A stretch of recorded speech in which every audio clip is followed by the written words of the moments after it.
lecture de Rav, qui considère que ce dont parle la Mishnah, Shor, ça désigne le Shor et tout ce qu'il comporte, Keren, Shen, Regel.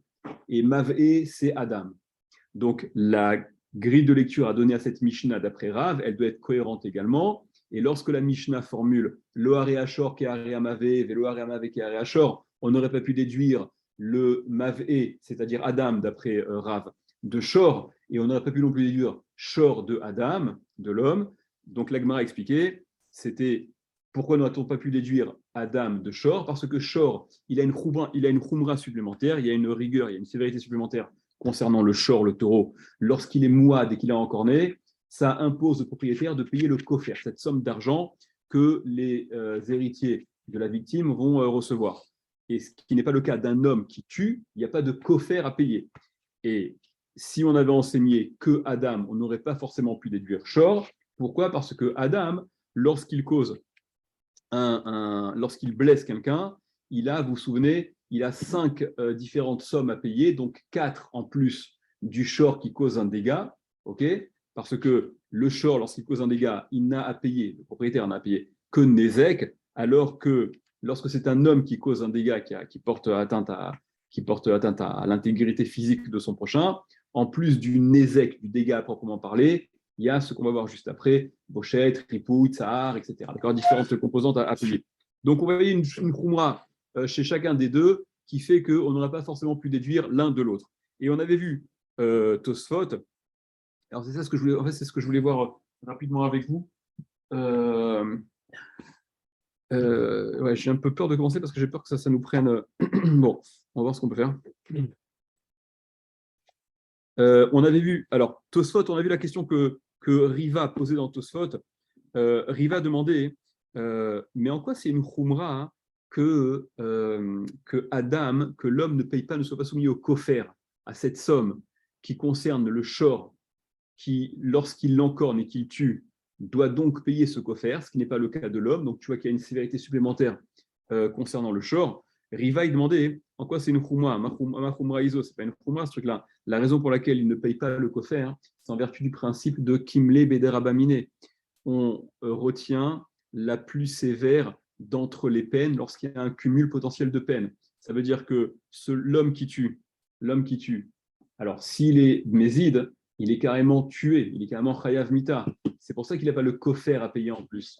Mais ne dis donc pas qu'il y a une khumra concernant le shor qui lui paye le kofer, ce qui n'est pas le cas de l'homme, parce que, comment? Parce que c'est la quitte en fait, c'est pas une khumra, c'est limite plus léger quoi.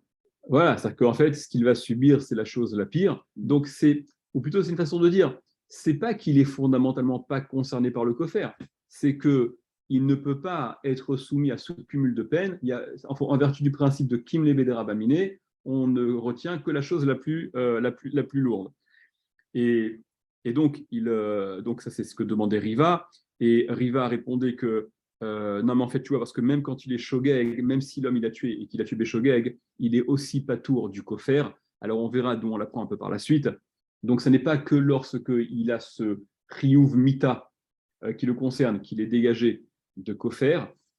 Et par conséquent, voilà, donc d'après Riva, la première opinion qui est ramenée dans Tosfot, donc la première opinion qui est ramenée dans Tosfot, le fait que même quand il n'y a pas cette gravité il n'y a pas cette peine qui est lourde lorsque le meurtre il a été causé béshogeg involontairement, pour autant il ne paye pas le kofer.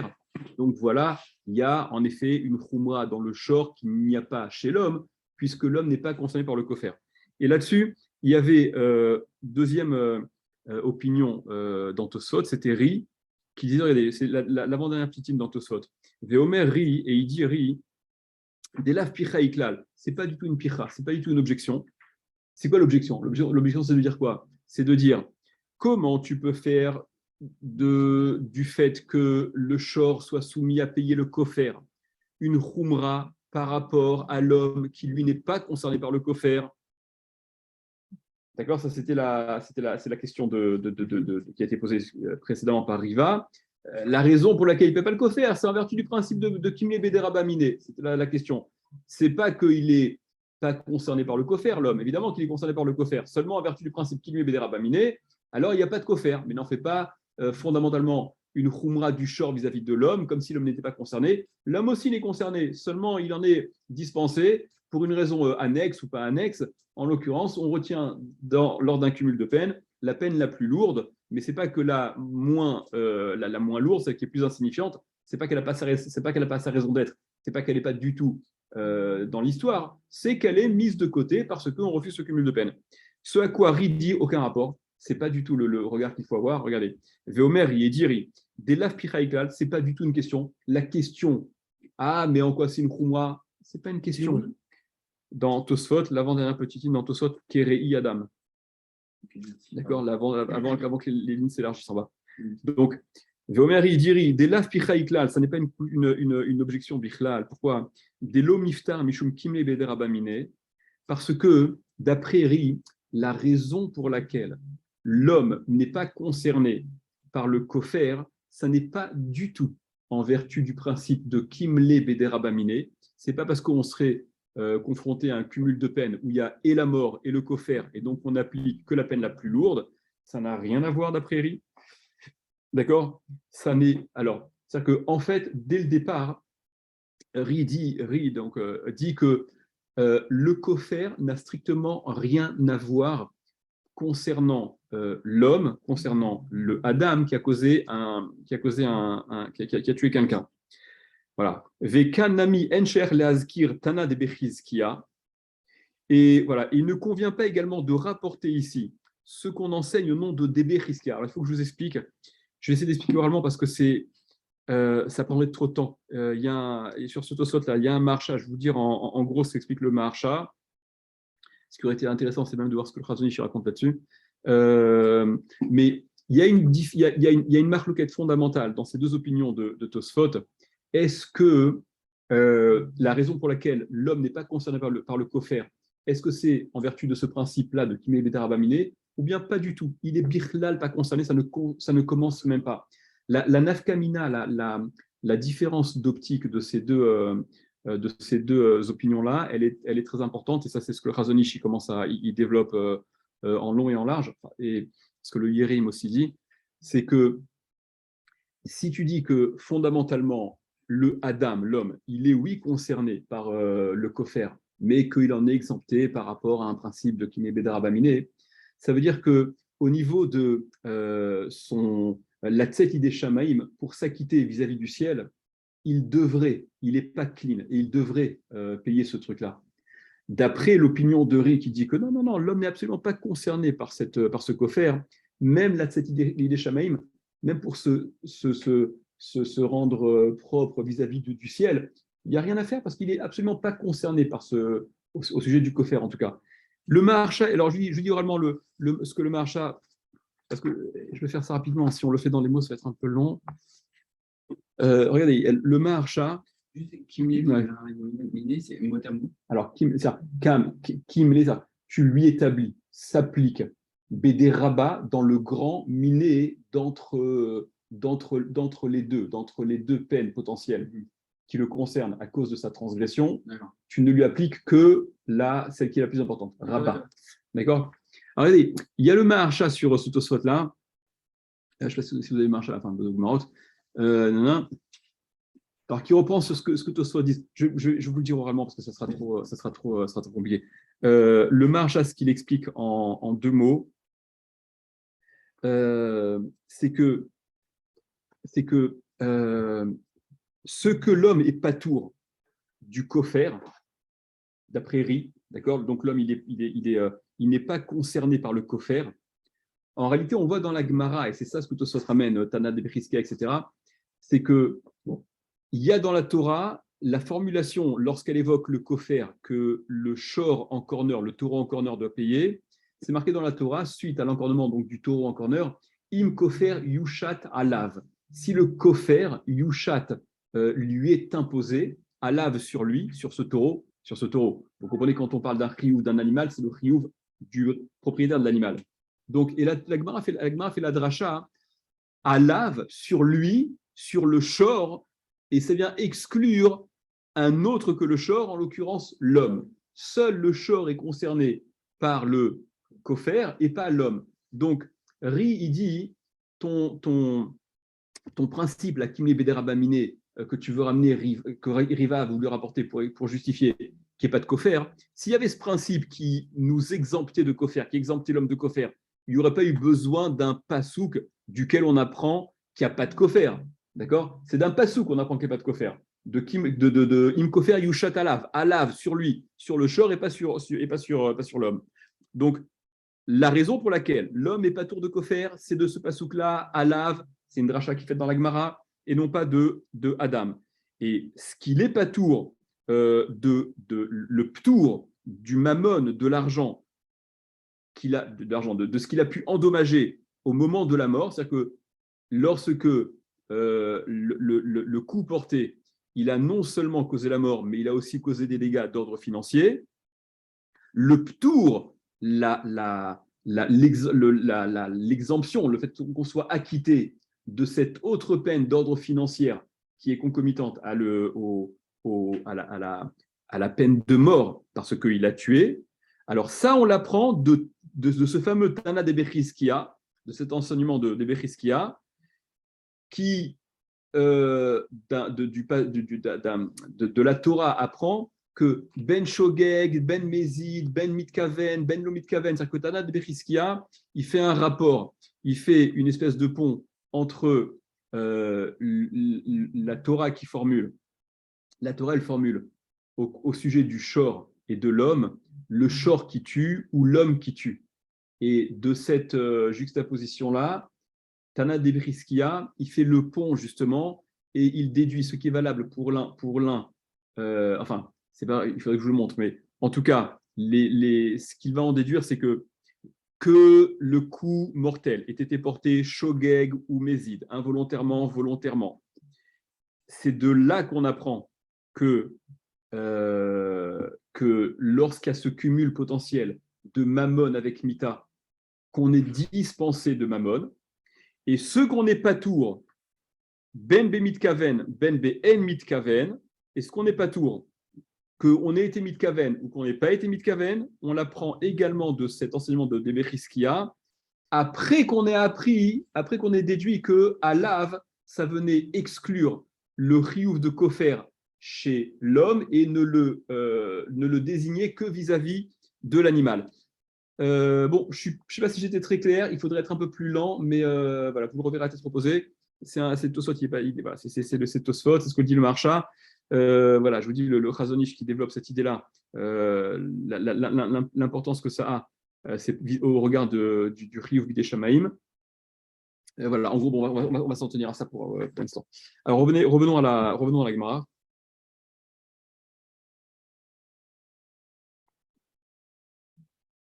Ok. Alors, donc la Gemara disait dans la Gemara, voilà, donc on n'aurait pas pu apprendre le Adam du Shor, le Shor de Adam, parce que chacun a sa Khumra. Le Shor, il a le kofer que Adam n'a pas. Adam, il a sa Khumra des 4 sommes supplémentaires à payer en cas de dégâts causés. Donc la Gemara disait à Tzadashavé Shebahen, le point commun qu'il y a chez eux, chez Darkan les Hazik, c'est qu'ils ont l'habitude de causer un dégât, enfin, qu'ils sont susceptibles, ils sont voilà, c'est ce qu'il est, ce sont ils s'avèrent comme étant ceux qui causent des dégâts, et voilà pourquoi ils sont chacun des deux avot nezikin. D'accord? Alors, l'Agmara s'étonne et demande Vechi shor darko le Hazik. L'Agmara dit quoi? Qu'est-ce que ça veut dire darkan le Hazik? C'est leur habitude. Ils ont cette propension-là à causer un dégât. Vechi shor darko le Hazik. Est-ce que le shor darko le Hazik, le taureau, c'est son derer que causer un dégât? C'est quelque chose, comme si c'était quelque chose d'entériné qui lui est propre. Il est par définition celui qui cause un dégât. N'oubliez pas. Là, on parle, regardez Rachid. Attendez, est-ce que c'est Rachid qui emmène ça ici ou pas? Non. Allez, voilà, Rachid. Vekaparir Atsad Achavé, Rachid, 5 lignes avant la fin. On objecte donc sur ce Tsad Achavé. On a voulu dire que le point commun finalement qui justifiait que les deux soient des Avot Nezikin, c'est que Darkan Leazik. Là-dessus, on objecte. Les Rav, on objecte sur Rav, n'est-ce pas? Puisque c'est Rav qui considère que Shor, ça comporte les trois composantes de Shor, Keren, Shen, Regel. Donc, Rachid explique. Les Rav, pour Rav, Dehamar qui a dit que Tana Shor, Vechol Milé des Shor, que lorsqu'on enseigne dans la Mishnah Shor et tout ce qui concerne Shor, la corne, la dent, la pâte, et Chimatzile Mitne Bekeren Darkoléazik, comment peut-on considérer au sujet de Keren que Darkoléazik? Comment est-ce qu'on peut définir que Keren, la corne, donc cette propension, enfin le fait de causer un dégât avec cette kavana léazik, avec cette volonté de causer un dégât, ce soit quelque chose d'arcoléasique qui est habituel, qui est concernant Régel pour Shmuel, d'après Shmuel, Shor, c'est Régel, vous vous souvenez? Donc Régel, Behemet d'arcoléasique. D'accord? Dans la Gemara, on avait dit que le propre de Régel, c'est que Hezeko Matsouille, son Ezek, il est là, il se trouve, il est à portée de main. Dès que l'animal se déplace, il y a potentiellement un Régel, un Ezek à la clé. D'accord? Mais pour Rav, qui lui dit que Shor, ça n'est pas les résumés au Régel, ça comporte également Shen et Keren et Shen, est-ce qu'on peut dire de Keren que Darko Léazik, c'est le propre de Keren, il y a cette propension qui est constamment là de causer un dégât? C'est ce que dit Rashi. Véli Shmuel, mais pour Shmuel, les cas, les mifrach, il n'y a pas lieu d'objecter. Des Régel, parce que Régel, d'après Shmuel, Shor, ça n'est que Régel, va d'ailleurs Darko Léazik. C'est sûr que son derrière, c'est d'aller et de causer un dégât. Donc, répond la Gemara, hein. Bémouad, oui, on parle du Shor quand il est mouad. Le Shor, quand il est mouad, eh bien, Darko Léazik. La Gemara dit, ou moi, Darko Léazik, mais quoi? Parce qu'il est mouad, parce qu'il a été tamponné, il a encorné 3 fois consécutives. Donc, ça y est, on considère que maintenant, il ne va pas s'arrêter d'encorner. Répond la Gemara, Kevan de Hayaed ou Chehu.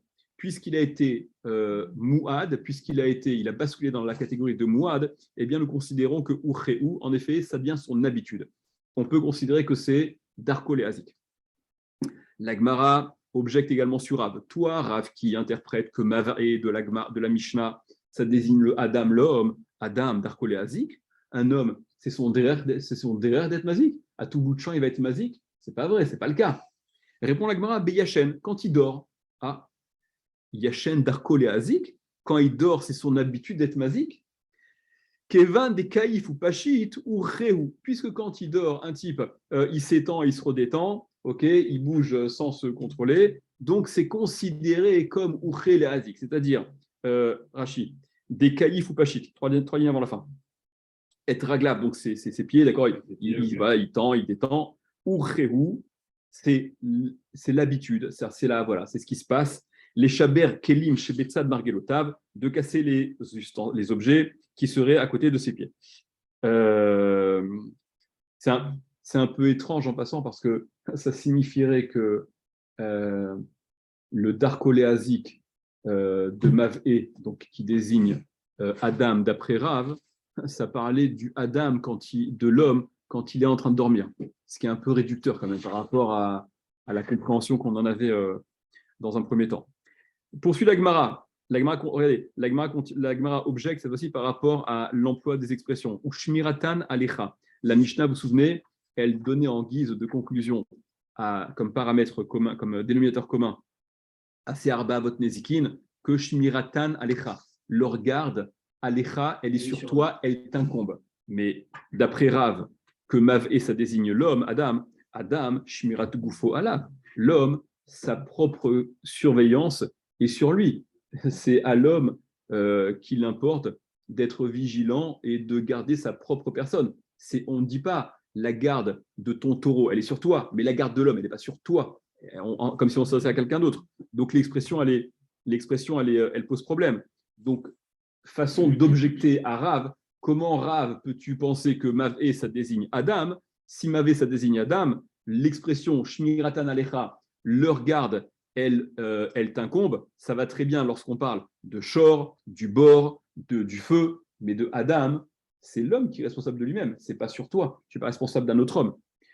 Objecte l'Agmara, Velita Amer, et d'après toi, Shmuel, donc c'est quoi? C'est une question sur Rav, ça cloche cette formulation-là, Shmiratan Alecha, si on parle de Adam, La Gemara contre-attaque et dit mais même d'après toi, Shmuel, donc qui n'a pas ce problème-là apparemment, parce que Mav'e, ça désigne chaîne, ça désigne la dent. Donc la dent de ton taureau, en effet, c'est à toi qu'incombe la surveillance. Mais même d'après toi, Hadetane Karna, ce qu'il a enseigné, Karna, c'est donc un des maîtres également, qui a enseigné la chose suivante, Arba Avot Nezikin. Donc il a enseigné la même chose, Arba Avot Nezikin. Il y a 4 Avot Nezikin, comme on l'a dit dans notre Mishnah, Ve'adam Echad Mehen. Et l'homme est l'un d'entre eux, l'un de ces 4 dégâts. Et il poursuivait là-bas dans sa braïta que Shmiratan Alecha. Il formulait, il avait le même bug, le même problème de formulation, en l'occurrence en disant Shmiratan Alecha. Donc même sur cette braïta, sur cet enseignement-là de Karna, il y a le problème qui se pose de toute manière. Comment toi, Shmuel, qui est un Amora, qui vient après les Tanaïm, comment tu interprètes cet enseignement de Karna, où il disait explicitement qu'il y avait Arba Bot Nezikin, dont l'un d'entre ces 4 était Adam, et pour autant, ça n'empêchait pas de conclure en disant Veshmiratan Alecha, leur garde et surtout elle te concerne. Mais Adam, est-ce qu'on ne peut pas dire que du coup, Echad Mehem, parce qu'en fait finalement, Adam se retrouve dans les 4. c'est pas de la Mishnah, c'est pas de notre Mishnah. Ça, il a enseigné ça sur une par ailleurs. Est-ce que l'homme, il n'est pas, avec ce Ushmiratan Alecha, Ouais. est-ce que l'homme, en fait, il n'est pas responsable des 4 et que Adam se retrouve dans chacun des Avot? Non, parce que finalement, comme il est responsable de la garde de chacun des il se retrouve dans chaque caractéristique. La formulation n'est pas correcte. La formulation n'est pas correcte. Je peux dire la surveillance de ce qui t'appartient et de ton ressort, d'accord? Leur garde, leur surveillance te concerne, mais te concernant toi-même et ta propre personne, on ne formule pas les choses de cette façon. La surveillance, tu te dois de te surveiller. Ce n'est pas leur chumira. D'accord? Ce n'est pas quelque chose qui est indépendant. Donc la formulation pose un problème. Dit la Gemara, là aussi, chimira de Goufo, à la vous, c'est ça. C'est la chimira de son propre corps qui est sur lui. Ce n'est pas quelque chose qui lui est étranger, qui lui est extérieur. Donc le problème de formulation se pose également sur cette braïta de Karna. Donc, dit la Gemara, et là seulement, on n'a pas d'autre choix que de dire Kede Amarli Rabbi Abaou l'Etana, comme il avait dit Rabbi Abaou à celui qui enseignait donc cet enseignement de Karna, Tané enseigne, corrige, il faut corriger, il faut lire Adam, enfin il faut réciter Adam Shmirat Gufo Alav, concernant l'homme, c'est Shmirat Gufo Alav, c'est la surveillance de son propre corps, de sa propre personne, Alav qui est sur lui, qui lui incombe. Achanami, on tourne on passe au mot suivant. Achanami, ici aussi, dans notre Mishnah, où il y a l'expression Shmiratan Alecha, leur garde et sur toi te concerne, qui désigne également l'homme, et c'est ce qui pose problème, eh bien, Tané, ici aussi, donc Tané, il faut enseigner, Adam, Shmirat Gufo Alav, l'homme, la surveillance de son corps le concerne lui-même. Voilà, c'est simplement, c'est de la sémantique, hein, c'est des précisions d'ordre de formules, de mots, etc. Ok. Allez, on continue. Matkif la Rav Mari. Il a objecté Rav Mari. Ve'ema, et je dirais, Mav'e Zehamaim. Pourquoi finalement je n'interpréterai pas que ce terme de Mav'e de la Mishnah, ça désigne ni Shen, comme Shmuel a voulu le dire, ni Adam, comme Rav a voulu le dire. Et vous vous souvenez que chacun rapportait des psukim dans lesquels il y avait cette association de termes, soit avec Shen, soit avec Adam, d'accord, qui leur permettait donc d'aller dans leur sens, de penser pour l'un que c'était Adam, pour l'autre que c'était Shen. L'Agmara ici, Rav Mari objecte, mais Mav'e, pourquoi je ne dirais pas que c'est le dégât causé par Maïm, par l'eau? Alors, Rashi, attendez, excuse-moi. Qu'est-il, donc, selon ce qui est écrit, parce que il y a un passouk dans Yeshaya qui dit la chose suivante, Kikdoach Esh Hamassim Maïm Tivae Esh. Donc, comme le feu qui va faire fondre l'eau, Tiv et Esh, vous voyez qu'il y a cette association, à cette juxtaposition de l'eau, Tiv et, alors qui doit s'interpréter comme signifiant qui fait des espèces de bulles, qui fait le feu, alors ce que ça veut dire. En tout cas, il y a l'association de Tiv et Mavae et Maïm, l'eau, ok, Rashi. Ema Mav'e Zea Maïm, je dirais que Mav'e c'est Maïm, c'est l'eau. Dans quel cas, comment l'eau peut-elle se révéler être un mazik, la cause d'un dégât? Dit Rashi, Sheim Shofech Adam Emav Lirshut Rabim, que si un homme verse ses eaux, il déverse ses eaux dans le Reshut Rabim, ou va Acher, et quelqu'un d'autre vient, donc il y a un type qui passe, Venit Nefu Kelav, et ses vêtements, ses objets se salissent, Chayav Ashofran, il serait Chayav, celui qui les a déversés, donc il a déversé ses eaux sales, et ça a causé, ça a endommagé les vêtements ou les kélim, peu importe, d'une tierce personne qui serait passée là-bas. Donc voilà, ce serait un des avot nezikin, pourquoi pas. Alors Tosfot rapporté, regardez Tosfot tout en haut, Tosfot disent Vema mav'e ze amaim, je dirais que l'eau c'est maïm, pirouche, c'est-à-dire Kevin dekra lo daike, lo kemar velo kemar, vous vous souvenez ce que la Gemara avait dit, puisque des psukim, on ne peut pas véritablement être médaillek, des psukim c'était ambigu, on ne pouvait pas aller dans le sens plus de Rav que de Shmuel et ni de Rav que Shmuel, enfin ni de l'un plus que l'autre, vous vous souvenez ce que la Gemara avait dit. Alors la Gemara, Tosfot demande, Veim Thomas, mais si tu demandes, Vechan Ktiv Maim Batora, Tosfot pose la question qui s'impose, mais au fait, on ne peut parler de Avot Nezikin que si ces Avot Nezikin sont explicités dans la Torah. Okay, pour chacun des Avot Nezikin, on avait rapporté la source dans la Torah, c'était explicite. Après, comment les interpréter, c'est une autre question. Okay, le fameux verset duquel on apprenait Shen et Regel, Veshilach et Be'iro, okay, il enverra Be'iro son troupeau là, ou Bi'er Bisde Acher, et il irait paître dans un autre champ. Veshilach, c'est Regel, ou Bi'er, c'est Shen. Alors, c'est explicite, mais pour décrypter ça signifie quoi, on avait rapporté des psukim dans lesquels il y avait l'association de termes. Véchilar, ça faisait référence à Régel, à la pâte, ou bière, ça faisait référence à chêne. Et donc, il y a au moins besoin d'une source dans la Torah pour que ça puisse être considéré comme avot nezikin. Donc, c'est ce que demande Tosfot. Tosfot demande, Veim Torah, ainsi tu demandes, Vechan Ktiv Maim Batora, où c'est marqué Maim Batora, Veyesh Lomar, et répond Tosfot, Mi Véchilar, du Véchilar. D'accord. Avec Véchilar, pourtant, on s'en est déjà Véchilar. On s'en est essayé. Non seulement on a essayé pour apprendre Régel, mais on a vu qu'on aurait même pu apprendre, et c'est même une marque locale Rishonim que je vous avais dit à l'époque, je ne sais pas si vous vous rappelez, d'accord, qu'on pouvait également apprendre chêne. Est-ce qu'on l'apprenait concrètement, oui ou non? Est-ce qu'on revenait à bière de chêne? Vous reverrez les études précédentes, on avait parlé de ça. En tout cas, de ce Véchilar-là, Vechen ou Omer, c'est marqué dans Iyov, Vesholeach Maim Alpene Chutzot.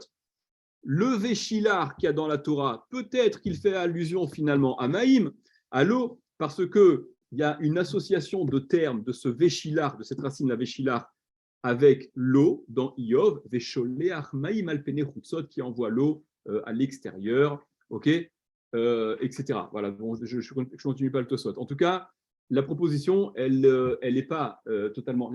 J'entends pas plus par là, comme ça je vois. Donc la proposition, elle n'est pas totalement. Voilà, la proposition, elle a sur quoi se fonder. Répond la Gemara. Répond la Gemara. Miktiv, est-ce que c'est écrit Maïm Nav'ou Tiv et Esh Ktiv. Si tu veux dire, c'est un peu la même démarche qu'on avait fait dans le DAF précédent. Est-ce qu'il est écrit Maïm Nav'ou, que ce sont les eaux Nav'ou qui ont ce mouvement? Le Nav'ou n'est pas décliné en accord avec Maïm. Maïm est au pluriel, donc il aurait fallu décliner pour que ce soit cohérent, non pas Tiv'e, qui est un singulier, mais Maïm Nav'ou. Est-il écrit Maïm Nav'ou pour que tu puisses dire que ce Mav'e là, ça fait référence à l'eau, parce que dans le Passouk, il y a l'étymologie de Mav'e avec Maïm, mais tu vois bien que Tiv'e, il ne se rapporte pas à Maïm dans le Passouk, il se rapporte au feu. Miktiv, est-ce que c'est écrit Maïm Nav'ou? Tiv'e Esh Ktiv. Alors, prenez un chiffre. Alors, déjà, le Passouk, la Kikdoar Esh Amasim, Kemoshea Esh Soref Davar Animas, de la même façon que le feu, il brûle ce qu'ils font, Kegon Zefet des Shahava, comme par exemple le goudron, l'asphalte, Vechol Mine Revav, enfin toute cette catégorie de matériaux. Maïm Tiv et Esh, donc c'est le Passouk. Rachid explique le Passouk. Maïm Tiv et Esh, qu'est-ce que c'est dire Maïm Tiv et Esh? L'eau De la même façon que le feu, il fait fondre ce qu'ils font, l'eau, tiv et esh. Ou chemaim chez mebar be'im et esh, comme l'eau qui fait les barbéim. Le mot, il est parlant en hébreu. Les barbéim, ça fait des bois, d'accord, des espèces de bulles comme ça bouillonne. C'est quoi? L'eau qui fait bouillonner le feu, keshenotnim maim ala esh. Quand on met de l'eau sur le feu, naasim kemina babouat, elles deviennent comme des espèces de bulles. Aritichot, voilà, aritichot. D'accord, le bouillonnement, ça fait des espèces de bulles. Vesefa dekra, et la fin du pasouk. Achiou, il est ainsi, Léodia. Voilà, la fin du pasouk, c'est Léodia shimcha, letzorecha, kentodia shimcha, letzorecha, keshete abdamina. Bon, la suite du pasouk, c'est voilà. Et tu feras connaître ton nom à tes ennemis, tu les perdras du monde, etc.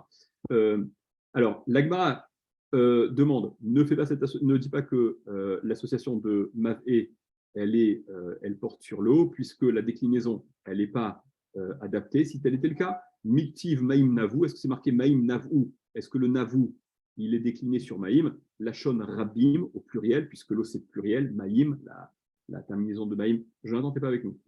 Lachon Rabim, Déléave Mashma, que ça se serait entendu des Mavé, que Mavé à Maïm Kae, ça porte bien sur l'eau. En l'occurrence, ce n'est pas le Mavé, mais c'est le mot du pasouk. S'il portait sur Maïm, s'il rapportait à l'eau, il aurait été décliné au pluriel. She'en mevar bein et aesh. Tiv et esh, c'est marqué tiv et esh, des mashma, qui se comprend donc chez aesh, que c'est le feu, meva be'abaim, qui fait l'eau, qui fait ses bulles à l'eau. Des tivé la shonyachid, parce que le tivé c'est au singulier, velachon nekeva, et c'est un terme, et c'est décliné au féminin. Vous savez que la troisième personne du féminin au singulier en hébreu, c'est comme la deuxième personne au futur. C'est comme la deuxième personne du masculin. D'accord? Tu parleras à ta Tédaber, d'accord? Elle parlera, hi Tédaber. D'accord? Donc là, le tiv et esh, esh c'est féminin. Tiv et esh, elle va, le feu, c'est féminin en hébreu, elle va faire ces bulles-là. C'est elle qui cause ce phénomène de bulle, d'accord, lorsque l'eau bouillonne. Le feu, c'est féminin, ça. En hébreu, ouais. Ouais. Ouais. Allez, venez en avant, c'est des précisions d'ordre un peu. C'est un peu de la sémantique, c'est pas super intéressant, venez on va essayer d'avancer là-dessus. Matkif la Rav Zévid, il objecte Rav Zévid, Vehema, donc il lâche pas le morceau, il objecte, eh bien, que ça casse cela ne tienne. Vehema, je dirais, on est la 5e ligne. Veima, je dirais, Mav'e Zehaesh, et bien dans ces cas-là, je dirais, Mav'e c'est Esh, c'est le feu. Le troisième des Arba Avot Nezikin, on parle de chez nous là, ok? Ashor, Abor, Amave, Vaever. Donc c'est plus ni Shen comme Shmuel, ni Adam comme Rav, c'est la proposition en tout cas, l'objection qui est rapportée ici. Veima Zehaesh, Dechik Tiv Tiv'e, Baesh ou Dirtiv. Puisque dans ce pasouk-là, on vient de prouver que Tiv'e concerne le feu, donc l'association, les termes liés, c'est le Esh qui est Tiv'e, c'est le Esh qui cause le bouillonnement, ce phénomène de bouillonnement et qui fait les bulles de l'eau qui est bouillante, et donc le Mav'e, ça fait référence à Esh. La Gemara objecte, ce que vous auriez dû aussi sauter en l'air immédiatement.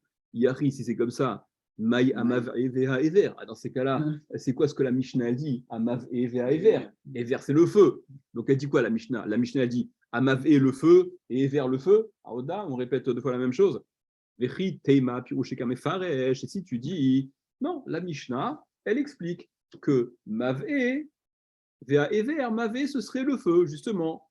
Yari, si c'était le cas, Arba, Shlosha, à vous. Dans ces cas-là, on n'en a pas 4, on en a 3. Ok? Même cette Avamina, elle est un peu étrange parce que ça signifierait que la Mishnah, pour une raison qui nous échappe, aurait voulu formuler le feu par le terme de Mavae.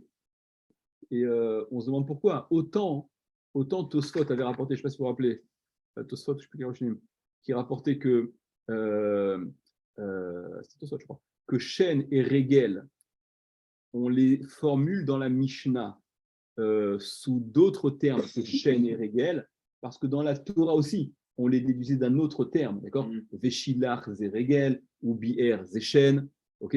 Mais là, pour le Hesh, il est marqué mais fourrage dans la Torah, d'accord? C'est marqué dans la foi, mes fois dans la Torah, le Hesh. Donc, qui est cette espèce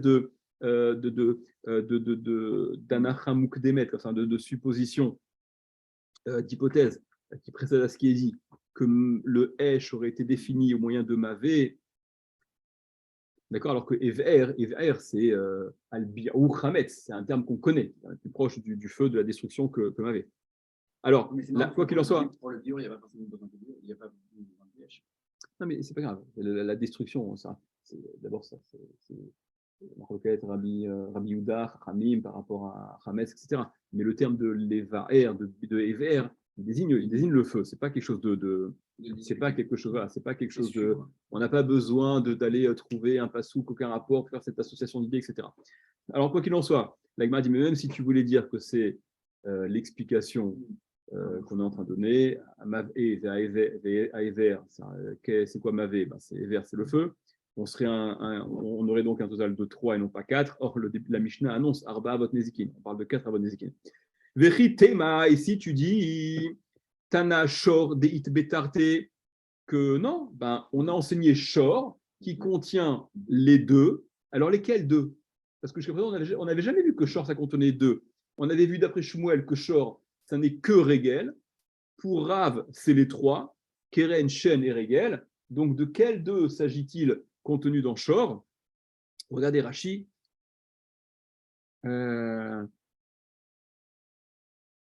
Des Itbetarte, dans lesquels il y a deux, Shen et Regel. C'est quoi ce choix arbitraire? Est-il arbitraire ce choix ou pas? Vekeren lokachashiv, mais Keren n'aurait pas été inclus dans le Shor. Pourquoi? Des bétamines lokamaire, parce qu'on ne s'intéresse pas au tam, à ceux qui ont le caractère de tam dans la Mishnah. Vous vous souvenez ou pas? C'était ce que Shmuel répondait pour justifier l'absence de Keren, d'après lui, dans la Mishnah. La Mishnah ne s'intéressait qu'au Mouadim Mitrilatan, ceux qui étaient Mouad dès le départ, et non pas ceux qui étaient tam. Donc l'Agmara, dans cet ordre d'idées-là, propose que le Shor, il contient peut-être les deux, Shen et Regel, d'accord? Donc on en a deux, et on arrive bien à un total de 4. Arba Avot Nezikin. Les deux de Shor, ok? Bor, le troisième, et Mavé et Ever, c'est le feu. On t'explique Mavé, c'est quoi? C'est le feu, ça fait 4. Yari, si c'est comme ça, Lo Zeveze Sheshbaen Ruachaim, quand la Mishnah elle a dit que on ne peut pas apprendre, là on était, on ne peut pas apprendre, on ne peut pas apprendre bord de Shor et de Mavé, parce qu'on disait ils ont Shor et Mavé un point qui leur est commun, en l'occurrence Ruach Haïm, un souffle de vie. Si tu me dis que Mavé c'est le feu, que le bord, que le puits n'a pas, si tu me dis que Mavé c'est Esh, ça n'a plus de sens. Tu ne peux plus dire Yari, c'est comme ça. L'osé vezé sheshben ruachaim, Esh maï ruachaim itbe. Ils ne sont pas, donc ces deux-là, ce que la Mishnah disait, pour exclure qu'on puisse apprendre des deux, de Shor et de Mavé. On aurait envisagé qu'on aurait peut-être pu déduire Bor, ce qu'on exclut. On l'exclut comment? En disant ils ont un dénominateur qui leur est propre, qui est commun à eux, mais pas à Bor. En l'occurrence, ils ont un Ruach Haïm. Ça va très bien quand tu dis que Mavé, c'est Shen, il y a un Ruach Haïm. Donc si tu dis que c'est Adam aussi, ça marche, il y a un Ruach Haïm. Mais si tu dis que Mavé, c'est Esh, il n'y a plus du tout de Ruach Haïm. D'accord? Vetou, et encore, Maï Kehare Haesh. C'est quoi Kehare Haesh? Ils ne sont pas comme le feu. Mais tu me dis justement que Mavé, c'est feu. Donc on n'aurait pas pu dire, et ils ne sont pas ceux-là, le Shor et le Mavé, ils ne sont pas comme le feu. Tu me dis Mavé, tu me dis que c'est le feu. Donc pas dire le Shor et le Hesh ne sont pas comme le Hesh. D'accord? Donc on a exclu de façon définitive que Mavé pouvait faire référence ni à l'eau, ni au feu.